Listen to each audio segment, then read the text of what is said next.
Pertanyaan, Ustadz, aku suka bingung dengan kondisi hidup yang aku jalani.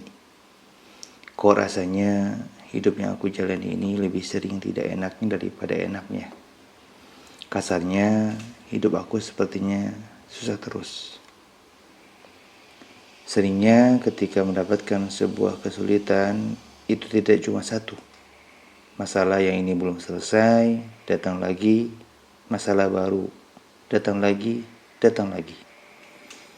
Sehingga aku suka berpikir, apakah aku saja yang mengalami kesulitan hidup seperti ini? Mohon bantu berikan solusinya, Ustadz. Semoga Allah memberikan kesabaran untuk aku dan keluarga. Jawaban, Allah Azza wa Jalla berfirman, laqad khalaqnal insana fi kabad. Sesungguh kami telah menciptakan manusia berada dalam kondisi susah payah. Quran Surah Al-Balad ayat 4. Dalam ayat tersebut, Allah Azza wa Jalla ingin membantah persangkaan sebagian orang yang mengatakan bahwa dunia ini bisa ditempuh dengan senang-senang tanpa ada kesulitan sama sekali. Padahal Allah Azza wa Jalla menjadikan manusia dalam keadaan sulit, dalam keadaan susah sepanjang hidupnya, bahkan sejak lahirnya di dunia ini. Imam Al-Qurtubi rahimahullah berkata bahwa seorang anak sejak lahir sudah mengalami kepayahan. Pada saat dilahirkan, pusalnya dipotong, kemudian dia harus menyusu kepada ibunya, dan terkadang air susu ibunya tidak lancar. Lalu ketika giginya mulai tumbuh, ibunya merasa kesakitan dan panas.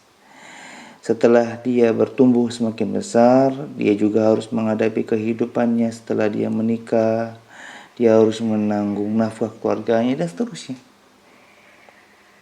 Hingga dia pun ketika wafat, dia masuk ke dalam kubur, dia akan mendapatkan ujian-ujian kesusah payahan yang lain di dalam kubur. Maka sebab itu hendaknya seseorang hamba itu tunduk kepada Rabb-Nya yang telah mengatur segala urusannya. Penjelasan beliau bisa dilihat dalam kitab Tafsir Al-Qurtubi jilid 20-62. Begitupun Syekh Abdurrahman bin Nasir As-Sa'di rahimahullah berkata, maka hendaknya seorang hamba berusaha untuk beramal salih yang bisa menyelamatkannya dari kesulitan-kesulitan akhirat. Karena jika tidak mau beramal, maka dia akan terus dalam kesulitan dan kepayahan yang abadi. Kitab Taisir Al-Karimir Rahman halaman 924. Allah Azza wa Jalla berfirman juga, wa atakum min kulli ma sa'altumuh wa in ta'uddu ni'matallahi la tuhsuha innal insana la zalumun kafar. Kata Allah, dan Allah telah memberikan kepada kalian segala sesuatu yang kamu mohonkan kepadanya. Dan jika kalian menghitung nikmat Allah, pasti kalian tidak akan mampu menghitungnya. Sungguh manusia itu sangat zalim dan sangat mengingkari nikmat Allah. Quran Surah Ibrahim ayat 34. Nih, kalau kita mau bandingkan antara nikmat-nikmat dan musibah yang telah Allah berikan kepada kita, pasti yang banyak adalah nikmatnya, bukan musibahnya. Karena musibah itu biasanya hanya sebentar, tidak akan lama. Maka ingatlah perkataan sahabat Sa'ad bin Abi Waqqas radhiyallahu anhu. Dia berkata, wahai Rasulullah, siapakah manusia yang paling berat ujiannya?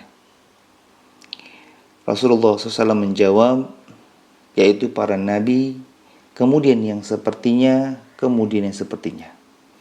Sungguh seseorang itu akan diuji berdasarkan agamanya. Jika agamanya kuat, maka ujiannya pun akan berat. Dan sebaliknya, jika agamanya lemah, maka dia pun akan diuji berdasarkan agamanya. Maka ujian tidak akan berhenti menimpa seorang hamba hingga dia bisa berjalan di muka bumi ini dengan tidak mempunyai kesalahan. Hadis ini diriwayatkan oleh Imam Tirmidzi nomor hadis 2322 dan Syalbani menyatakan hadis ini hasan sahih. Syekhul Islam Taimiyah rahimahullah berkata, cobaan yang semakin berat akan senantiasa menimpa seorang mukmin yang salih untuk meninggikan derajatnya dan agar dia semakin mendapatkan ganjaran yang besar. Kitab Al-Istiqamah jilid 2 halaman 260. Imam Abdul Rauf Al-Munawi rahimahullah juga berkata, jika seorang mukmin diberi cobaan, maka itu sesuai dengan ketaatan, keikhlasan dan keimanan dalam hatinya. Kitab Faidul Qadir jilid 1 halaman 73. Sengaja saya sampaikan ayat-ayat Al-Quran, hadis Nabi Sallallahu Alaihi Wasallam dan perkataan para ulama agar terkhusus si penanya dan juga kaum muslimin yang mengalami kondisi yang semisal, yang merasa hidupnya sering menghadapi ujian, menghadapi musibah, merasa hidupnya paling susah, merasa hidup yang dijalani isinya hanya ujian, musibah, cobaan. Bahkan persentase dari kebahagiaan lebih sedikit daripada kesengsaraan. Kondisi lapangnya lebih sedikit daripada kondisi sempit. Simaklah, ingatlah ayat Al-Quran, hadis Nabi dan perkataan ulama tadi, bahwa ketika kita diberikan ujian, maka hakikatnya ujian tersebut akan sesuai dengan kadar keimanan kita kepada Allah Azza wa Jalla. Semakin tinggi iman kita kepada Allah, semakin berat juga ujian yang akan diberikan oleh Allah. Kita pun di dunia itu pernah mengalami kondisi seperti ini. Kapan? Yaitu ketika kita sekolah. Ketika kita masih kelas 1 SD, maka kita akan diberikan soal-soal materi, kisi-kisi sesuai dengan tahap kemampuan kita pada saat itu. Ketika kita diajarkan teori pelajaran di kelas 1 SD, maka ketika ujian pun untuk menentukan kita layak naik kelas 2 atau tidak, itu pasti soal-soal ujiannya akan sesuai dengan materi yang diajarkan pada kelas 1 tersebut. Karena ketika kita kelas 1 diberikan soalnya teori-teori isinya kelas 2, tentu ini akan membuat kita tidak akan bisa menjawab. Dan kita punya hak untuk komplain. Kita punya wewenang untuk menggugat kebijakan pihak sekolah atau guru yang membuat soalnya yang tidak sesuai dengan kemampuan kita sebagai muridnya. Tapi pada praktiknya ternyata sesuai. Karena kelas 2, maka akan diberikan teori-teori pelajaran sesuai kemampuannya. Sehingga nanti itu akan menjadi bahan jawaban yang bisa digunakan untuk menjawab soal-soal ujian yang bisa menentukan dia naik kelas 3. Begitu pun kelas-kelas selanjutnya, tingkat-tingkat selanjutnya. Ketika kita ingin tahu iman kita tuh kuat atau tidak, kita ingin tahu kedudukan iman kita kepada Allah, maka lihat tingkat ujian, tingkat musibah, tingkat cobaan yang Allah berikan kepada kehidupan kita. Itu menjadi gambaran. Ini diantara bentuk adilnya Allah Azza wa Jalla. Maka kalau ada orang yang mengatakan Allah itu tidak adil, sudah terjawab dengan kebijakan yang Allah berikan pada hambanya, yang memberikan ujian kepada seorang hamba sesuai kadar keimanannya. Beda dengan kita, yang kadang kita sebagai orang tua suka memberikan ujian sesuatu kepada anak kita terkadang di luar kemampuannya secara fisik. Karena terkadang kalau berbicara yang non fisik, anak lebih unggul dari orang dewasa. Tapi kalau fisik, orang tua bisa menjadi tolak ukur kemampuan anaknya.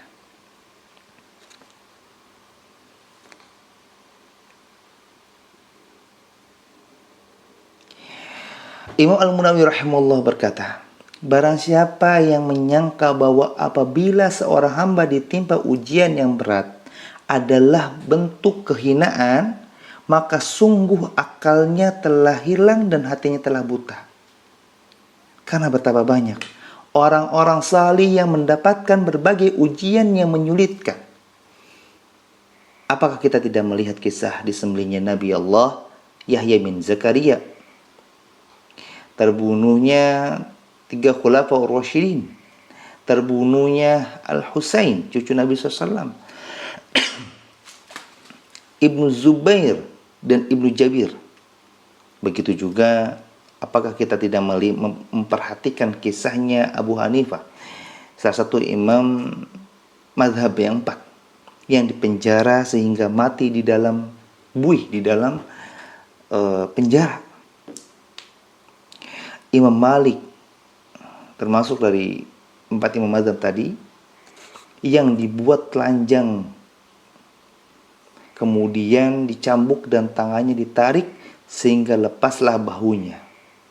Begitu juga kisah Imam Ahmad, termasuk imam mazhab juga, yang disiksa hingga pingsan dan kulitnya disayat dalam keadaan hidup. Dan masih banyak lagi kisah-kisah lainnya dari kalangan orang-orang saleh. Allah Ustaz. Kitab Faidul Qadir jadi 1 halaman 158. Kita mendengar beberapa kisah tadi yang dibawakan oleh Imam Al-Munawi dalam kitab Faidul Qadir, itu sudah merinding. Demi Allah, kalau sekarang semua ujian yang kita ingat yang pernah terjadi dalam kehidupan kita, lalu kita santrongin, kalau kata orang Sunda, kita hadapkan pilihan, kita mau tetap menerima ujian yang sedang kita hadapi, atau kita ridho atau tidak dengan ujian yang pernah kita lewati, dengan kita dipilihkan, mau nggak kamu digantikan dengan ujian dialami oleh di antara orang-orang soleh yang tadi kita sudah tahu ujiannya. Misalkan kita ditawarkan dengan pilihan ujian yang pernah dihadapi oleh Imam Ahmad, yang disiksa hingga pingsan dan kulitnya disayat dalam keadaan hidup. Mau atau tidak? Kita mikir-mikir lagi. Kayaknya itu lebih sulit daripada ujian saya deh. Terkadang kalau sudah dibandingkan, dikonvertkan dengan keadaan yang lain, kita baru mikir, ternyata ujian kita lebih ringan. Kenapa? Karena iman kita pun lebih ringan daripada imannya Imam Ahmad. Atau sebaliknya, imannya Imam Ahmad lebih tinggi daripada imannya kita. Itu maksud dari Allah memberikan ujian itu sesuai kadar keimanan seorang hamba. Begitupun ujian kita akan terlihat lebih ringan daripada ujian dialami oleh orang-orang saleh sebelum kita, atau mungkin orang-orang saleh yang ada di sekitar kita yang masih hidup. Rasulullah SAW bersabda, inna idhamal jazai ma'a idhamil bala, wa inna allaha idha ahabba qawman ibtalahum, faman radhiya falahu ridha, wa man sakhita falahu sakhatu. Kata Muhammad SAW, sesungguhnya besarnya balasan itu tergantung dari besarnya ujian. Dan apabila Allah cinta kepada suatu kaum, maka Dia akan menguji mereka. Barang siapa yang ridha menerima ujian, maka baginya keridhaan Allah.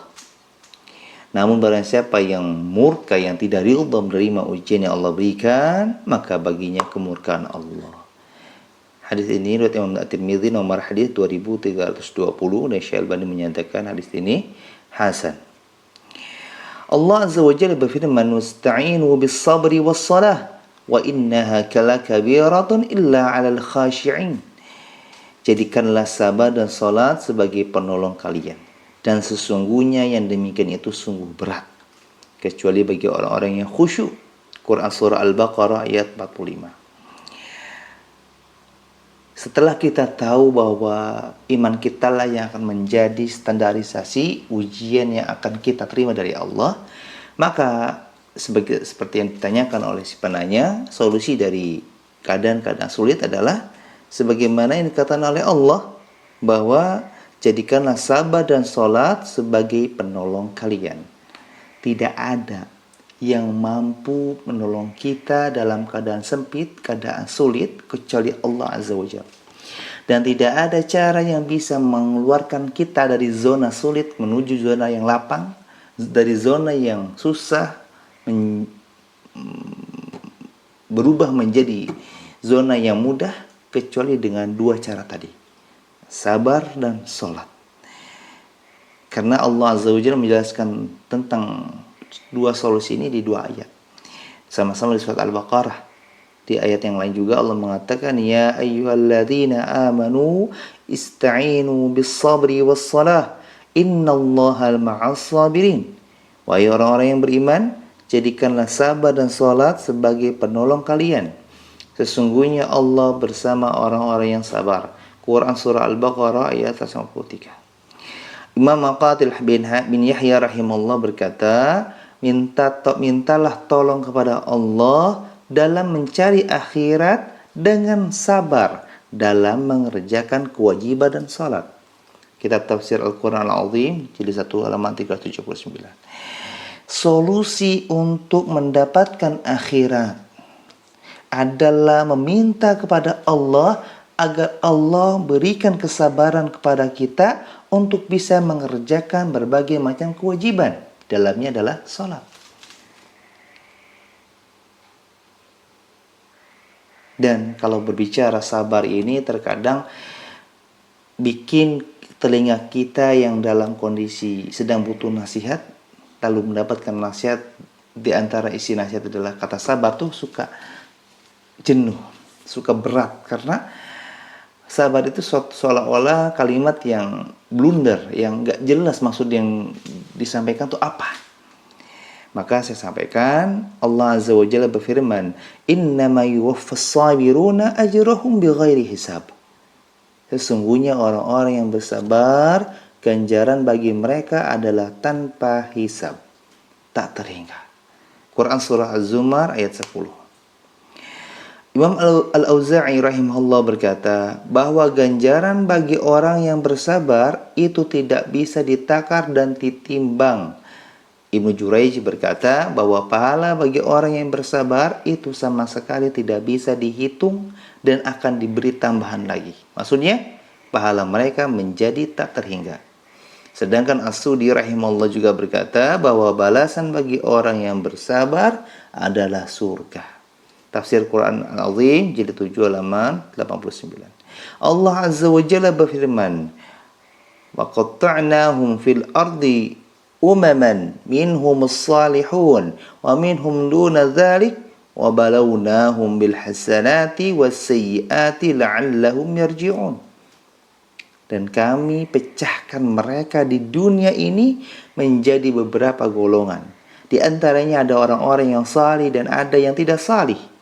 Dan kami uji mereka dengan sesuatu yang baik-baik, yaitu nikmat, dan sesuatu yang buruk-buruk, yaitu musibah, agar mereka kembali pada kebenaran. Quran Surah Al-A'raf ayat 98. Ini bayangkan, sabar itu bukan bikin telinga kita panas. Karena sebetulnya ada keutamaan yang kita belum tahu.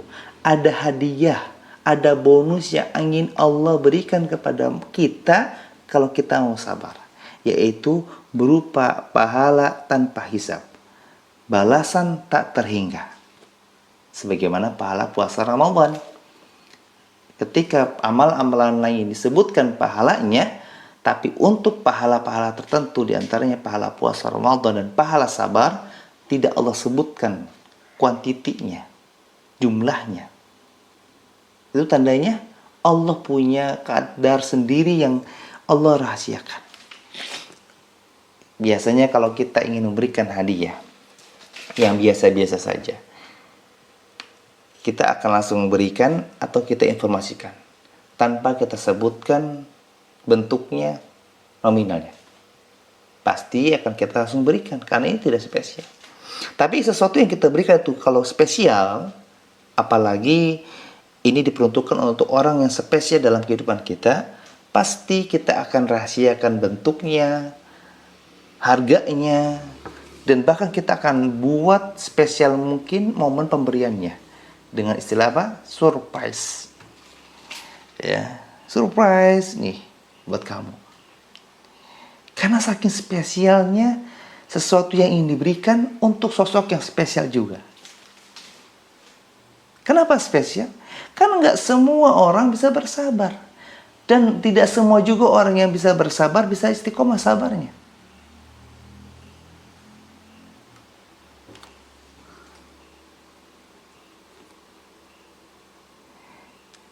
Maka untuk si penanya, dan ini pun sebetulnya motivasi dan jawaban dan solusi untuk semua kaum muslimin yang sedang menghadapi kehidupan yang semisal. Maka simaklah baik-baik beberapa ayat Al-Quran, hadis Nabi, dan perkataan ulama yang sudah saya jelaskan. Dan ini pun semata-mata sebagai pelajaran hidup yang tidak hanya sebatas tanya jawab, tapi bisa menjadi materi yang kita bisa gunakan dalam kehidupan kita selanjutnya. Bahwa bukan hanya kita yang menghadapi keadaan yang sulit. Bukan berarti kehidupan kita itu banyak sulitnya. Bukan berarti hidup kita itu banyak pahitnya. Tapi terkadang mungkin kitanya saja yang belum tahu manfaat dari pahitnya madu, pahitnya obat, pahitnya jamu. Padahal efek samping dari itu adalah kebaikan yang tidak cuma satu. Ada banyak dari manfaat dari setiap yang kita rasakan itu pahit. La haula wala quwata illa billah. Sebagai penutup, di sini dalam surah Al-A'raf tadi, bahwa Allah Azza wa Jalla menyatakan, kami pecahkan mereka di dunia ini menjadi beberapa golongan. Di antara golongannya ada yang salih dan ada yang tidak salih. Dan ada juga yang mereka diuji oleh Allah dengan sesuatu yang baik-baik, yaitu berupa nikmat. Untuk mereka apa? Bisa bersyukur atau tidak. Allah ingin lihat. Dan ada juga orang-orang yang diberi oleh Allah berupa hal-hal yang buruk, yaitu musibah. Agar apa? Agar mereka bisa bersabar atau tidak. Allah ingin lihat. Dan di akhir Allah mengatakan, semua itu ditujukan agar mereka kembali kepada kebenaran. Semoga Allah Azza wa Jalla menjadikan diri kami beserta keluarga kami, si penanya beserta keluarganya, dan seluruh kaum muslimin menjadi hamba Allah yang Allah berikan ujian hidup.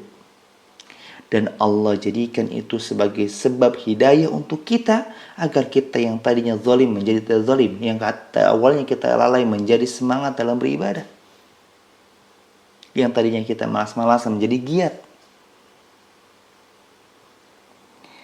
sehingga membuat kita yang awalnya buruk menjadi baik, yang awalnya sudah baik menjadi lebih baik. Maka kita lihat kisah penderitaan yang dialami oleh Nabi Ayub alaihissalam, yang kita pernah mendengar mungkin ketika kita zaman di sekolah atau di madrasah, yang kita dengar sekilas sangat berat. Syekh Al-Albani rahimahullah berkata, Nabi Ayub alaihissalam terkena penyakit yang sangat parah selama 18 tahun. Tidak hanya itu, bahkan Allah pun mewafatkan anak-anaknya yang dia cintai. Begitu juga hartanya habis, sehingga dia menjadi orang yang fakir. Dia hanya ditemani oleh istrinya dan 2 orang temannya yang membantunya setiap hari. Kitab Silsilah Al-Hadits As-Sahihah nomor 17. Namun semua ujian dan cobaan tersebut diterima oleh Nabi Ayub alaihissalam dengan sabar. Beliau sabar dan ridha dengan takdir Allah meskipun terasa pahit. Allah Azza wa Jalla sampai-sampai memuji kesabaran Nabi Ayub alaihissalam. Wa khudh bi yadika dightan fadrib bihi wa la tahnath. Inna wajadnahu sabiran ni'mal 'abdu innahu awwab. Dan ambillah seikat rumput dengan tanganmu, lalu pukullah dengan itu, dan janganlah kamu melanggar sumpah. Sesungguhnya kami dapati Ayub seorang yang sabar, dia adalah sebaik-baik hamba. Sungguh dia sangat taat kepada Allah. Quran surah Shad ayat 44. Nabi Ayub alaihissalam selalu berdoa kepada Allah, memohon kepada Allah agar Allah mengampuninya dan mengangkat penyakitnya. Allah Azza wa Jalla berfirman, wa ayyuba idnada rabbahu anni massani yadurru wa anta arhamur rahimin. Dan ingatlah kisah Ayub, kata Allah, ketika dia berdoa kepada Rabbnya, ya Rabbku, wahai Rabbku, sesungguh aku telah ditimpa penyakit, padahal Engkau Rabb yang Maha Penyayang dari semua penyayang. Quran surah Al-Anbiya ayat 83. Allah Azza wa Jalla berfirman, urkud birijlika hadza mughtasalun baridun wa syarabun. Hentakanlah kakimu, inilah air yang sejuk untuk mandi dan untuk minum. Perhatikan dalam dua ayat ini, surah Shad ayat 42 dan Shad ayat 44, Allah Azza wa Jalla ingin mengajarkan pada kita, pertolongan Allah itu datang disertai ikhtiar. Meskipun ikhtiar yang dikerjakan tidak besar. Makanya teori hidup, ketika kita merasa rencana yang kita kerjakan tidak sesuai harapan, doa yang kita ingin panjatkan pada Allah belum dikabulkan, harapan kita belum terlaksana, keinginan kita belum terwujud, bisa jadi bukan ikhtiar kita yang belum maksimal, tapi doa kita yang belum maksimal.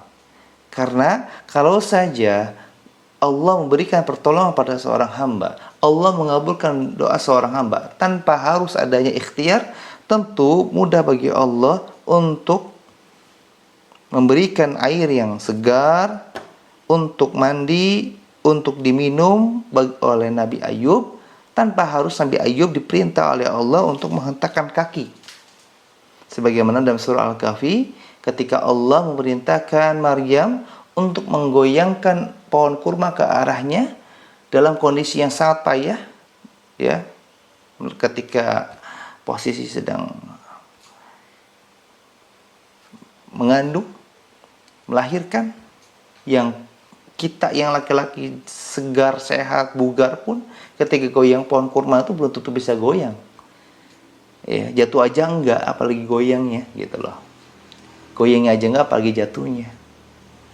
Lah ini Maryam yang sudah sangat kondisi payah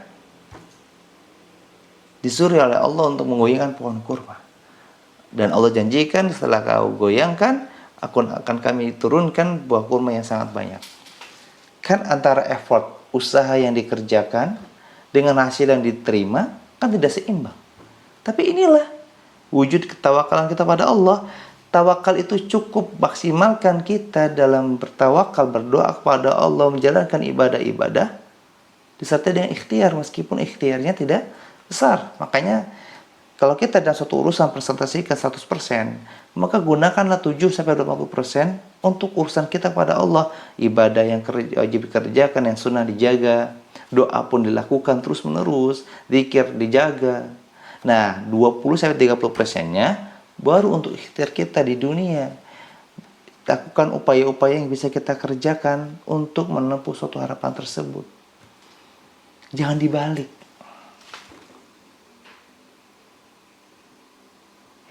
Kita lanjutkan kisahnya Ayub. Dengan kesabaran Nabi Ayub alaihissalam dalam menghadapi berbagai cobaan dari Allah, maka Nabi Ayub alaihissalam sembuh dari penyakitnya, seolah-olah dia belum pernah sakit sebelumnya karena tidak ada bekas. Kemudian dia mendapatkan nikmat dari Allah, yaitu Allah memberikan kembali kekayaan yang dimilikinya dahulu. Bahkan lebih baik dan lebih banyak. Allah menggantikan dengan lahirnya anak-anak sebagai ganti dari anak-anaknya yang dahulu sudah meninggal. Bahkan jumlah anak-anaknya lebih banyak, lebih baik dan juga salih dan salihah. Allah Azza wa Jalla berfirman, "Fastajabna lahu fakashafna ma bihi min dhurrin wa atainahu ahlahu wa mithlahu ma'ahum rahmatan min 'indina wa dzikra lil 'abidin." Maka kami kabulkan doanya, lalu kami melenyapkan penyakit yang ada padanya, dan kami kembalikan keluarganya kepadanya, dan kami lipat gandakan jumlah mereka sebagai suatu rahmat dari kami dan untuk menjadi peringatan bagi semua yang menyembah kami. Quran Surah Al-Anbiya ayat 84. Allah Azza wa Jalla berfirman, "Amman yujibul muttarra idza da'ahu wa yakshifu su' wa yaj'alukum khulafa'al ard a ilahun ma'allah qalilan ma tadhakkarun." Bukankah dia Allah yang mengabulkan doa orang-orang yang dalam kesulitan ketika dia mau berdoa kepadanya, dan menghilangkan kesusahan serta menjadikan kalian manusia sebagai khalifah pemimpin di bumi? Apakah di samping Allah ada Rabb lain yang bisa melakukan demikian? Sangat sedikit nikmat Allah yang kalian ingat. Quran Surah An-Naml ayat 62. Pelajaran untuk kita. Di kisah Nabi Ayub, dari sekian banyak musibah yang Allah berikan, diberikan serasa sakit selama 18 tahun. Bukan sepekan 2 pekan, bukan sebulan 3 bulan, bukan setahun 5 tahun, 18 tahun. Kalau sekarang kita sudah lulus SMA, coba kita flashback dulu kita lahir, kita masa-masa belajar jalan, kita mulai kenal teman-teman di TK, di SD, di SMP, di SMA. Coba kita bisa simpulkan itu perjalanan yang pendek atau panjang? Panjang. Itu ketika kita dalam kondisi sehat mengalaminya. Udah bilang itu panjang hidupnya. Apalagi ini melalui 18 tahun dengan kondisi sakit. La haula wala quwata illa billah. Tapi bonus yang Allah berikan dengan berbagai musibah yang Allah berikan, lalu dihadapi dengan sabar dan ridha. Maksudnya di sini adalah dia sabar untuk tetap beraktivitas dengan mendapatkan berbagai musibah yang Allah berikan dengan posisi ridha. Ada perbedaan antara ikhlas dan ridha. Kalau ikhlas itu lebih kepada output, sesuatu yang kita kerjakan. Tapi kalau ridho itu input, ya, sesuatu yang kita terima. Ini kadang banyak suka yang terbalik-balik ya. Nah, tapi ketika Ayub diberikan berbagai macam musibah, lalu dia sabar. Dia menjalani hari-harinya dengan ridho. Dia tidak merasa berat dengan ujian yang Allah berikan.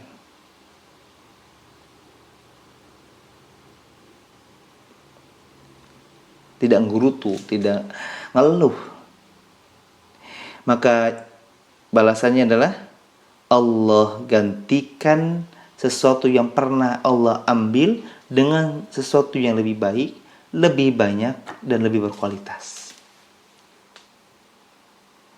Dan terakhir, dahulu pernah ada seseorang datang jauh-jauh dari daerah Khurasan untuk menemui Imam Ahmad rahimahullah. Dia berkata, "Wahai Abu Abdullah," maksudnya Imam Ahmad, "aku datang menemui dari Khurasan untuk bertanya kepadamu tentang satu permasalahan." Lalu Imam Ahmad berkata, "Tanyakanlah." Maka orang tersebut berkata, "Kapankah seorang hamba merasakan nikmatnya istirahat, merasakan nikmatnya hidup tanpa masalah, merasakan nikmatnya hidup dalam keadaan lapang, tanpa keadaan susah, tanpa kesempitan?" Maka Imam Ahmad berkata,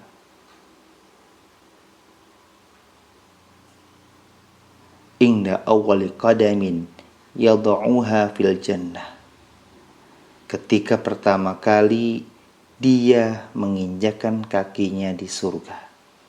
Kitab Tabaqat Al-Hanabilah jilid 1 halaman 293. Tujuan Allah memberikan ujian-ujian kepada kita agar Allah ampuni dosa-dosa kita. Sehingga kita bisa berjalan di dunia ini tanpa adanya dosa, tanpa adanya kesalahan.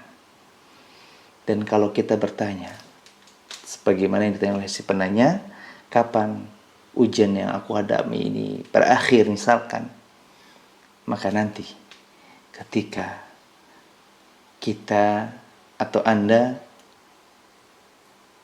bisa menginjak kaki di surga pertama kali itu, maka ketika kita wafat, itulah masa terakhir di dunia. Kita merasakan musibah di dunia, namun ada lagi musibah di akhirat yang kita harus hadapi. Maka ketika masuk surga, kita menginjakkan kaki di surga, tanda berakhirnya musibah kita selesai alami.